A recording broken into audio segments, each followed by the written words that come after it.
தங்களுக்கு கீழ் இருக்க வேண்டும் என்பதால் புதுச்சேரிக்கு மத்திய அரசு மாநில அந்தஸ்து தரவில்லை என முதலமைச்சர் மு.க.ஸ்டாலின் குற்றச்சாட்டு. முதலமைச்சர் ரங்கசாமி மத்திய அரசின் கைப்பாவையாக இருப்பதாகவும் புதுச்சேரியில் நடந்த பரப்புரையில் பேச்சு. ஒட்டுமொத்தமா எல்லாரும் டெல்லிக்கு கீழே இருக்கணும், இதுதான் பாஜகவோட அஜெண்டா. அதனால்தான் கூட்டணி அரசு இருந்தாலும் புதுச்சேரிக்கு மாநில அந்தஸ்து கொடுக்காம தன்னுடைய கைப்பிடியிலே வச்சிருக்கு பாஜக. அவங்களுக்கு கைப்பாவையா இருக்கிறாரு புதுச்சேரி முதலமைச்சர்.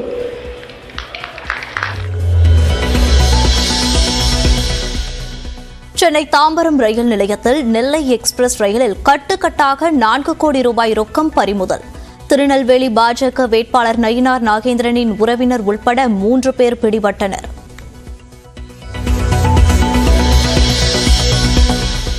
நெல்லை ரயிலில் 4 கோடி ரூபாய் பிடிபட்டது தொடர்பாக சென்னையில் நயினார் நாகேந்திரன் பங்குதாரராக உள்ள ப்ளூ டைமண்ட் ஹோட்டலில் தேர்தல் பறக்கும் படை சோதனை. சென்னையில் மட்டும் 3 இடங்களில் அதிகாரிகள் ஆய்வு.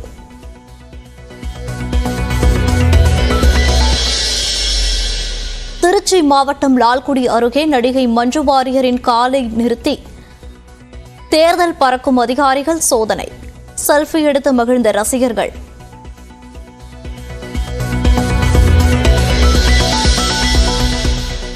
மயிலாடுதுறையில் 7 கூண்டுகள் அமைத்தும் இதுவரை சிக்காத சிறுத்தை எங்கே பதுங்கியுள்ளது என 5வது நாளாக தேடி வரும் வனத்துறை.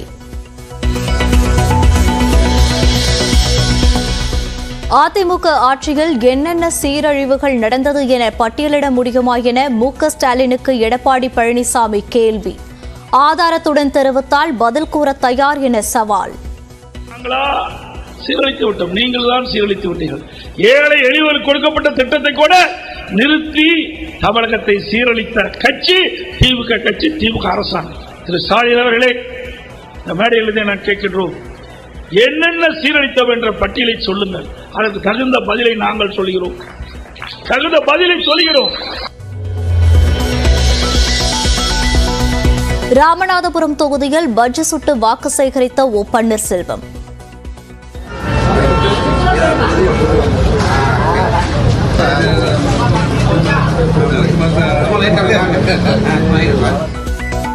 சேலத்தில் கரும்புச்சாறு பிழிந்து கொடுத்த பாமக வேட்பாளர். விராலிமலையில் அதிமுக வேட்பாளர் கும்மியாட்டம். நேற்று பாத்தீங்கன்னா கேணியில் அப்படியே குதிச்சு நீச்சல் அடிக்கிறாரு, மக்கள் வெள்ளத்திலும் நீச்சல் அடிக்கிறாரு, இங்க கும்மி அடிக்கிறாரு.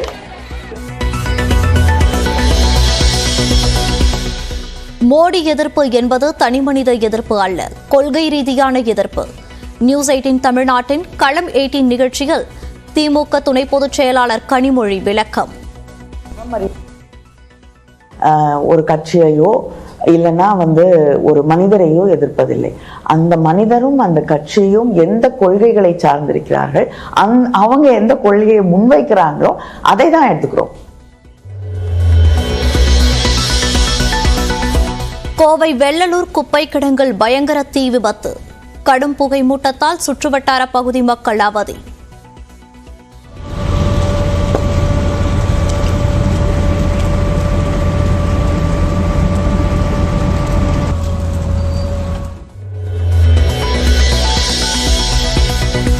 திருப்பூர் மாவட்டம் பல்லடம் அருகே பிஏபி வாய்க்காலில் குளிக்கச் சென்ற 3 பேர் நீரில் மூழ்கி பலி. பல மணி நேர தேடுதலுக்கு பின்னர் உடல்களை மீட்ட தீயணைப்புத் துறையினர். வட தமிழ்நாட்டின் உள் மாவட்டங்களில் இன்று வெப்ப அலை வீசக்கூடும் என வானிலை ஆய்வு மையம் எச்சரிக்கை. 106 டிகிரி ஃபாரன்ஹீட் வரை வெப்பம் பதிவாகக்கூடும் என கணிப்பு. கர்நாடகாவில் மதுரம்மா தேவி கோயில் திருவிழாவில் 120 அடி உயர தேர் கவிழ்ந்து விபத்து.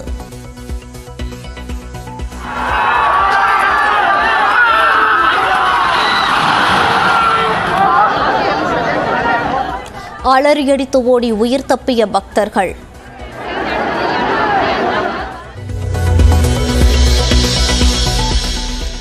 ஐபிஎல் போட்டியில் பெங்களூரு அணியை வீழ்த்திய ராஜஸ்தான் ராயல்ஸ். ஜோஸ் பட்லரின் அதிரடி சாகசத்தால் தொடர்ந்து 4வது வெற்றி. திருச்சி அரியலூர் தேசிய நெடுஞ்சாலையில் லால்குடி அருகே நகர் பகுதியில் பிரபல நடிகை மஞ்சு வாரியரின் காரை நிறுத்தி தேர்தல் பறக்கும் படை அதிகாரிகள் வாகன சோதனையில் ஈடுபட்டனர். விவரங்களை செய்தியாளர் விஜயகோபாலிடம் கேட்கலாம். வணக்கம் விஜயகோபால், விவரங்களை பதிவு பண்ணலாம். மோனிஷா, மக்களவை தேர்தல் நெருங்கி வருகின்ற நிலையில் தேர்தல் பறக்கும் படையினுடைய சோதனை என்பது தீவிரமடைந்து வருகிறது. மிக குறிப்பாக திருச்சி மாநகர், புறநகர் மற்றும் தேசிய நெடுஞ்சாலை பகுதிகளில் தேர்தல் பறக்கும் படையினர் சுழற்சி முறையில் 24 மணி நேரமும் வாகன சோதனை மற்றும் தணிக்கையில் ஈடுபட்டு வருகிறார்கள். இதன் ஒரு பகுதியாக திருச்சி அரியலூர் தேசிய நெடுஞ்சாலை திருச்சி மாவட்டம் லால்குடி அருகே உள்ள நகர் பகுதியில் தேர்தல் பறக்கும் படை அலுவலர் ரஞ்சித்குமார் தலைமையில் உதவி காவல்துறை ஆய்வாளர் கௌசல்யா உள்ளிட்டோர் அடங்கிய குழுவானது அப்பகுதியில் வந்த வாகனங்களை தொடர்ச்சியாக சோதனையிட்டுக் கொண்டிருந்தனர். அப்போது கேரள பதிவெண் கொண்ட கருப்பு நிற சொகுசு கார் ஒன்று வந்து நின்றது. அந்த காரை ஓட்டி வந்த ஒரு பெண்மணியை அவர்கள் விவரம் கேட்டு அவர்களிடம் காரை சோதனை செய்து சொன்னார்கள். அப்போது அவர் சொன்ன விவரத்தை பார்த்து போலீசாரும் சற்று ஆச்சரியமடைந்தார்கள். காரணம், அவர் தனது பேரு மஞ்சு வாரியார் என்று சொன்னார். எனவே கேரளாவை சேர்ந்த பதிவன் இவர் மஞ்சு வாரியர் என்று சொன்ன பிறகு அவரை அடையாளம் கண்டு கொண்டார்கள். இவர் தமிழ் மற்றும் மலையாள திரையுலகில் மிகப்பெரிய நடிகையாக வளம் வரக்கூடிய நடிகை மஞ்சு வாரியர் என்பதை தெரிந்து கொண்ட பிறகு அவருடன் விவரங்களை சேகரித்துக் கொண்டே காரை சோதனை செய்தார்கள். அவரது காரில் குறிப்பிடத்தக்க எந்த விஷயங்களும் சிக்கவில்லை. ஆனால் அதற்குள் வந்திருப்பது நடிகை மஞ்சு வாரியர் என்று பின்னால் நின்று கொண்டிருந்த வாகனத்தை சேர்ந்தவர் தெரிந்து கொண்டு ஓடி வந்து அவருடன் செல்ஃபி எடுத்து மகிழ்ந்தார்கள். மஞ்சு வாரியரை பொறுத்தவரை தமிழ் திரையுலகின் உச்ச நடிகரான அஜித்குமார் போன்றே சாகசங்களில் அதிக ஆர்வம் கொண்டவர். நீண்ட தூரம் கார் ஓட்டுவது, அதுவும் தன்னந்தனியாக கார் ஓட்டுவது, பைக்குகளில் தனியாக செல்வது போன்ற சாகசங்களில் அதிக ஈடுபாடு கொண்டவர் என்பது குறிப்பிடத்தக்கது. மோனிஷா, தகவலுக்கு நன்றி விஜயகோபால். வேலூர் தொகுதியில் நாம் தமிழர் கட்சி சார்பில் போட்டியிடும் வேட்பாளர் மகேஷ் ஆனந்தை ஆதரித்து சீமான் பரப்புரையில் ஈடுபட்டுள்ளார். அதனை நேரலையில் பார்க்கிறோம். ஆசிரியர் பெருமக்களிலே ஒரு குழுவினர், ஒரு பிரிவினர் பாருங்க, 3 தரப்புல ஒரே நாள்ல போராட்டம். இவர்கள் யாரையுமே நிரந்தர பணிக்கு ஆசிரியர் வேலை என்றால் அது ஒப்பந்த பணியாளராக தான் எடுக்கிறார்கள் இந்த அரசியலாளர்கள். ஏன்? அவன் பணி ஓய்வு பெற்று போனால் என் அன்பு தம்பி தங்கைகளே, அவனுக்கு நிலுவைத் தொகை, பிடித்த பணம், பென்ஷன் கொடுக்கணும், ஓய்வூதியம் கொடுக்கணும். அதுக்கு காசு இல்லை, ஆனால் 9 லட்சம் கோடி கடன். அது எப்படி வந்தது தெரியாது. கடன் தொகை இவ்வளவு இருக்கென்று சொல்லிவிட்டார்கள். எப்படி எந்தெந்த துறைகளில் ஏன் கடன் வந்தது அதை சொல்ல முடியவில்லை. அப்ப ஒப்பந்த பணியாளர்களாக ஆசிரியர்களை எடுப்பதற்கு காரணம் என்ன என்றால், அவர்கள் பணி நிரந்தரம் பண்ணிவிட்டால் ஓய்வூதியம் கொடுக்கணும். ஓய்வு வரும்போது அரசு பணியாளர்களின் ஓய்வு காலம் என்பது 58 ஆண்டு, 58 வயசு முடியும் போது ஓய்வு பெறணும். தம்பி தங்கி நல்லா தெரிஞ்சுக்கணும். அந்த ஓய்வூதியம் கொடுக்க காசு இல்லை என்று 59வது வயசு வரைக்கும் நீட்டிச்சாங்க. அப்புறமும் காசு இல்லைன்னா 60 வயசு வரை பணியாற்றலாம்ட்டாங்க. இப்ப இந்த 2 ஆண்டு காலம் படித்து முடித்த பிள்ளைகள் வேலை இல்லாம காத்துக்கிட்டு இருக்கான். ஏன்னா இவங்களே பணி நீட்டிப்பு செஞ்சதுனால. ஏன் 2 ஆண்டு கால நீட்டிப்பு? ஆசிரியர்கள் மேல, அரசு பணியாளர்கள் மேல அக்கறை இல்லை. ஓய்வற்றால் ஓய்வூதியம் கொடுக்க காசு இல்லை. ஆனால் சமாதி 150 கோடிக்கு கட்ட காசு இருக்கிறது, ஜல்லிக்கட்டு வளாகம் கட்ட காசு இருக்கிறது. இதுக்கெல்லாம் காசு எங்கிருந்து வருது? ஆசிரியர்கள் வீதியில் நின்று எங்களுக்கு உயர்வு கொடுங்கள் சம்பளம் என்று போராடினார்கள். ஆனால் கல்லூரிக்கு போற என் தங்கச்சி 1000 ரூபாய் கொடுங்கன்னு கேட்டு போராடிச்சா? கல்லூரி வாசல நின்னுச்சா? போராடிய மக்களின் கோரிக்கையை ஏன் கேட்கல?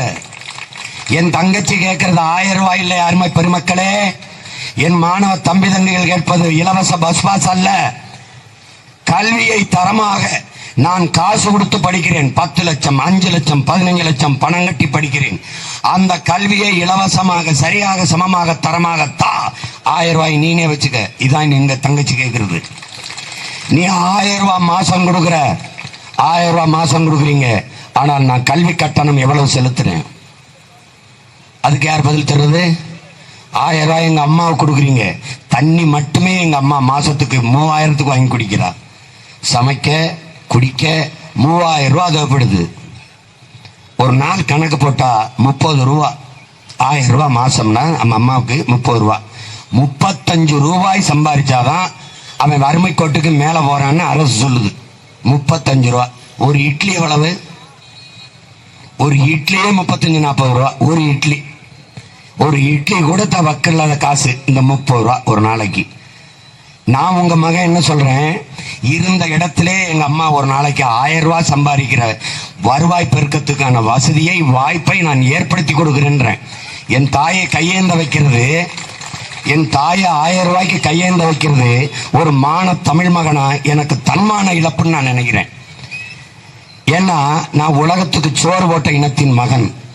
நான் மானத்திற்கும் வீரத்திற்கும் அறத்திற்கும் உயிரென்று நின்று வாழ்ந்த இனத்தின் மகன்.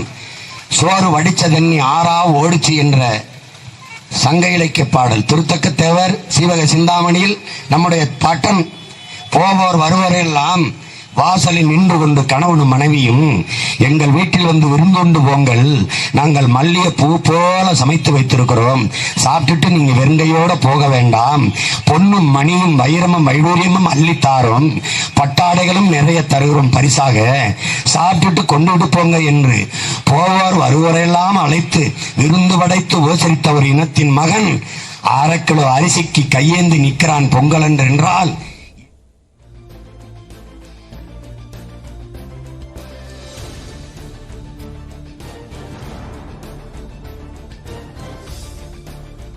வேலூரில் சீமான் பரப்புரை செய்த காட்சிகளை பார்த்தோம்.